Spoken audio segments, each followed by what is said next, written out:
Hello बच्चों, चलिए प्रश्न को देखते हैं। तो दिया गया प्रश्न है कि 0.01 एम कार्बनिक अम्ल HA के विलयन की pH 4.15 है। इसके ऋणायन की सांद्रता, अम्ल के आयनन स्थिरांक तथा pKa मान परिकलित कीजिए। तो क्या दिया गया हमें? कार्बनिक अम्ल की सांद्रता दे रखी है और विलयन की क्या दे रखी है? pH। अब हमें निकालना क्या है? ऋणायन की सांद्रता निकालनी है, अम्ल का आयनन स्थिरांक तथा pKa का मान परिकलित करना है। तो सबसे पहले हम लिखेंगे मुख्य अवधारणा। वो क्या होगी? विलयन की pH तथा अभिक्रिया का आयनन स्थिरांक तथा आयनन स्थिरांक क्या होता है? pKa। आयनन स्थिरांक क्या होगा? Ka और तथा pKa।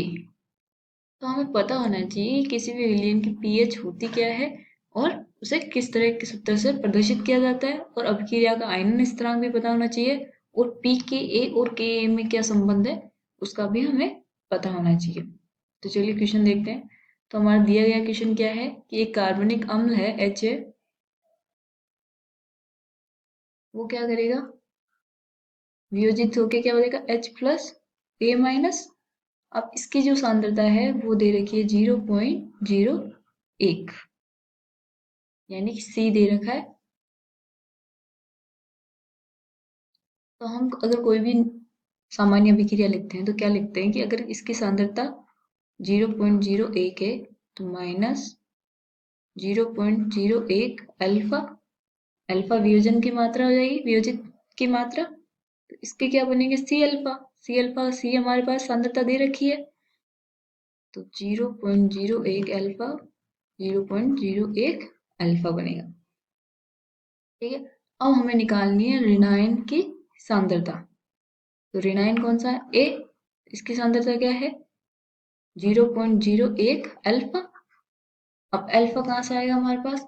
तो इसने दे रखा है कि pH का मान 4.15 है। pH दे रखा है 4.15। तो pH का मतलब क्या होता है? माइनस log 10 आधार पर H प्लस की सांद्रता। तो यहाँ से हमारी H प्लस की सांद्रता हम ज्ञात कर लेंगे। वो कितनी आएगी? 7.08 गुणा 10 की घात। H प्लस की सांद्रता क्या आएगी? 7.08 गुणा 10 की घात माइनस 5। तो अब हमें पता है कि H प्लस की सांद्रता बराबर है A माइनस की सांद्रता के, मतलब ऋणायन की सांद्रता। तो जो हमारा पहला पूछा गया ऋणायन की सांद्रता, वो कितनी हो जाएगी? 7.08 गुणा 10 की घात माइनस 5।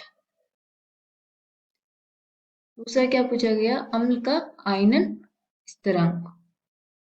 तो किसी भी अभिक्रिया का, सामान्य अभिक्रिया का आयनन स्थिरांक क्या होता है? के ए बराबर सी अल्फा की घात 2 1 माइनस अल्फा। अल्फा अगर बहुत ही ज्यादा छोटा है 1 से, तो हम क्या लिख देते हैं? के ए बराबर सी अल्फा की घात 2। तो हमें क्या चाहिए? अल्फा चाहिए। तो हमारे पास जो ए माइनस है या एच प्लस की कंसिडरेशन क्या थी? एच प्लस बराबर सी अल्फा बराबर कितना था? 7.08 गुणा 10 की घात माइनस 5। सी हमें पता है, तो अल्फा का मान आ जाएगा हमारे पास 7.08 गुणा 10 की घात माइनस 3। तो यहाँ से हमारा के ए का मान आ जाएगा 0.01 गुणा 7.08 गुणा 10 की घात माइनस 3 की घात 2। तो इसको हल करने पे जो हमारा के ए का मान आएगा वो आएगा 5.013 गुणा 10 की घात माइनस 7। तो ये आ गया हमारा आयनन स्थिरांक। अब हमें क्या निकालना है? पी के ए। पी के ए क्या होता है? तो पी के ए और के ए में क्या संबंध होता है? पी के ए बराबर होता है माइनस log 10 के आधार पर के ए। तो हमने के ए का मान निकाल रखा है, log 10 5.013 गुणा 10 की घात माइनस 7। इसको हल करने पे जो हमारा पी के ए आएगा वो कितना आएगा? 6.3। आशा करती हूँ आपको समझ में आया होगा। धन्यवाद।